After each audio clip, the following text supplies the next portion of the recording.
Good morning. Welcome to another edition of Macro Now, set to be released every Monday morning. Today is Monday, November 8th, 2021. My name is Alexander Turro, Senior Market Strategist here at RJO Futures, where we contextualize the rates of change of growth and inflation, not only here domestically, but globally as well, within the context of the prior week.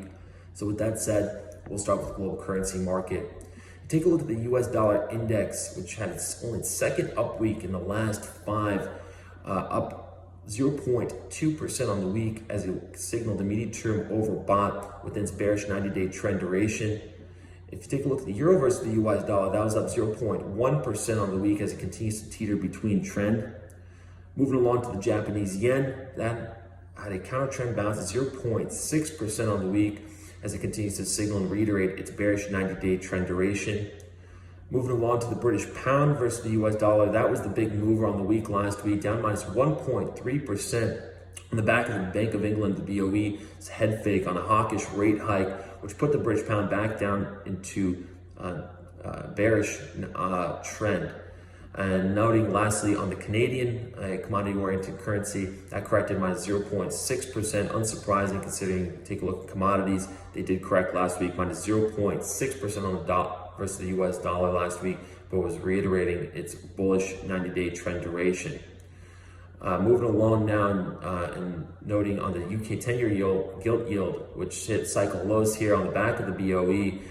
Commensurate with that, you did have the 10-year yield here domestically, signaling immediate term oversold on Friday at 144. But if you look at the last 3 months, you're still up 23 basis points, which wasn't all that surprising. You saw U.S. jobs print cycle lows with a net spec short of over 240,000 contracts, which registered a minus 3.5 on a 1-year Z-score for the 10s, which if you take a look at not only which helped U.S. 10 years correct, come into jobs print was commodities, which did come off. If you look at the CRB index, the basket blend of 19 commodities, minus 1.1% on the week.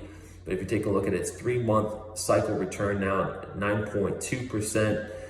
Breaking the tape further down in WTI crude, that corrected 2.8% within its bullish trend last week, taking its 3-month to 19.8.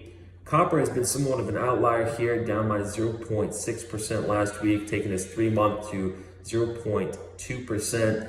But not all commodities did and correct. If you take a look on a sector basis in terms of cotton, that inflated 1.8%, taking its 3-month to 25.3%. Lumber inflated 4.3% last week, taking its 3-month to 12.4%.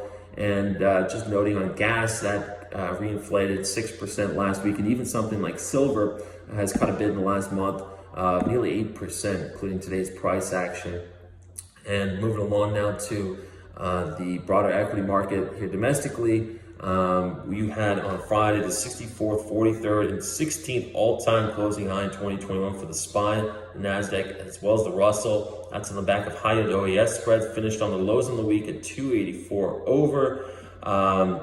Take a look at along with earnings, with the meat of it already being reported. If you take a look at now 447 out of the 500 reporting an earnings growth of 41.32%. Breaking that down further, if you look on a sector style and factor exposure basis, small caps as a factor exposure ramped 6.1% on the week to 9.4% the last month alone. Consumer discretionary ramped 5% on the week to 17.3% in the last month alone. And then just noting on a style factor performance basis, look at high debt on the week, up 3.8%, high short interest up 3.59%, and then high beta up 4.6%.